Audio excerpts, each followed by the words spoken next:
Hey guys, what's going on? It is Raz here, and today I'm introducing a brand new series to the channel called The Brexit Show. Now, being that we only have like 3 weeks or so left of this month, which is absolutely crazy, it's flown by, being it's now the 7th of October, I've decided I'm going to do a new show, or series, or episodes, whatever you want to call it. I'm going to call it a show, because why not? It sounds cool. Where I just ramble on for either 5 minutes, 10 minutes, 15 minutes, 20 minutes, half hour, 40 minutes, an hour. It doesn't really matter. But I just talk unscripted about what's happening. What's recently happened. I'll give my views on it and just ramble on. If you're into football and you're into Liverpool, on my main channel, which is like a gaming/football channel, it's called Razgs, and I'm doing this sort of thing, but where I talk about Liverpool, my favourite football team. So if you're interested in football or Liverpool, or just gaming maybe, I'd appreciate if you went on to my main channel and gave it just a check out, and if you enjoyed, maybe subscribe. So what's happened? Boris Johnson has laid the foundations for a Brexit deal, which he shown to the House. Shown to the House. He said it at the Conservative conference, and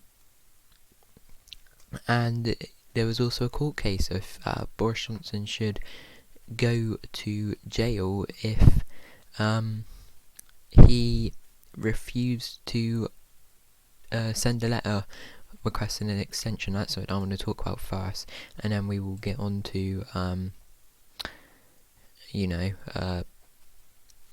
what I think of Boris Johnson's deal. So the court case. So Scottish judge dismissed a move to force Boris Johnson to comply with law aimed at avoiding no deal. So what was Remainers, including MPs in Parliament, wanted to go to court and basically get the court to say basically if Boris Johnson refused to send a letter, then he would be placed in jail basically. That case was defeated. There is talk of it being taken to the Supreme Court, but the reason they said it was because according to them, there's no doubt that the Prime Minister agreed to abide by the law. But how can he agree to abide by the Surrender Act, agree to send a letter, without being dead in a ditch and going against what he said about not requesting? Obviously, the simple option is he gets a deal.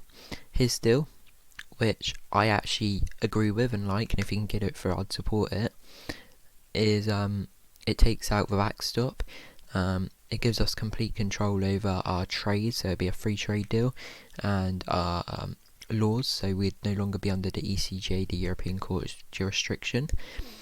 And all in all, it's a deal that I'd be happy with, and it says a lot that the EU was happy when the deal contained us being potentially trapped indefinitely in a customs union, but now it's a way which is a suitable way forward. It protects the Good Friday Agreement, and it's absolutely fine. We're Brexiting, the EU say they accept it, well, they accept the democratic vote of the people. Why are they so upset and scared of us leaving the customs union? Why are they so against us being on a friendly relationship with them, but not having the full control over our laws, our borders? And it's simple case because Boris Johnson's new Brexit deal would actually be Brexit. Mrs May's treaty wasn't Brexit, which is why the EU were happy to promote it. It says it all. Was it late last week when Leo Varadkar, the Ireland Prime Minister, said he now doesn't think that Brexit is the will of the people, when the last 5 public votes have all been in favour of Brexit. You have the 2014 European elections. If we were such a pro-European Union country, why would we send UKIP to the European Parliament, as a majority party, it's like the party with the biggest vote, the winning party of that election? If we were such a anti-Brexit, pro-EU, country, why did we give David Cameron a mandate to hold a referendum in the, because that's what he promoted in the 2015 general election? If we were pro-Remain, we'd have probably ignored it and voted maybe Labour back into power. And even if that didn't happen, surely Cameron wouldn't have won the majority he did. Maybe it would have had to have been another coalition if the Conservatives won the election in 2016. If we were so Remain, why would we vote to leave the European Union? 2017, if we were so pro-Remain or so anti-No Deal, why did the Conservatives win the general election on a manifesto saying that we would leave without a deal if necessary, and that no deal was better than a bad deal, and that we would leave with or without a deal on the 29th of March? So that was a mandate to the Conservative government: take us out of the EU, and if you have to, take us out with a no deal if necessary.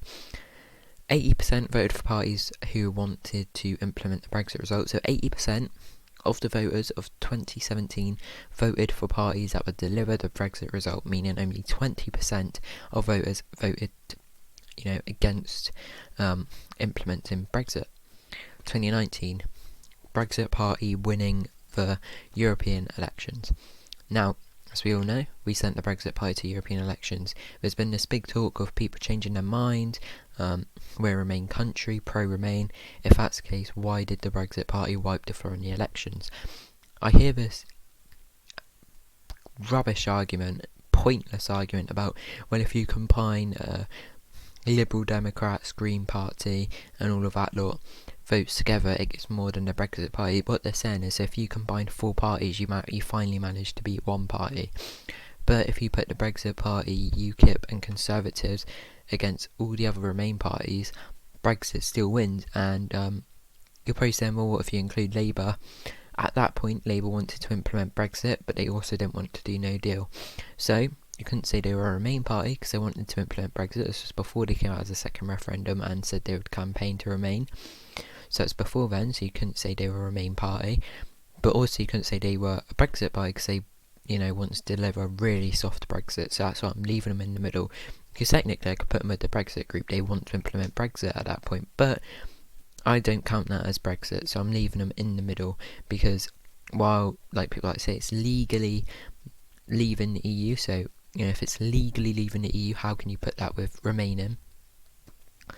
And how can you put it with Brexit when it's nowhere near Brexit? So yeah, Brexit is the majority. And yeah, that's what I think of that. And I've already said about Boris Johnson's deal, I'd want it to get through and that. And yeah, that's the court case. So yeah, we are going to end this episode here. I hope you have enjoyed it. There will be a longer one tomorrow. So yeah, if you enjoyed this one, please leave a like, subscribe and comment. I'll see you in another video very soon. Cheers and goodbye.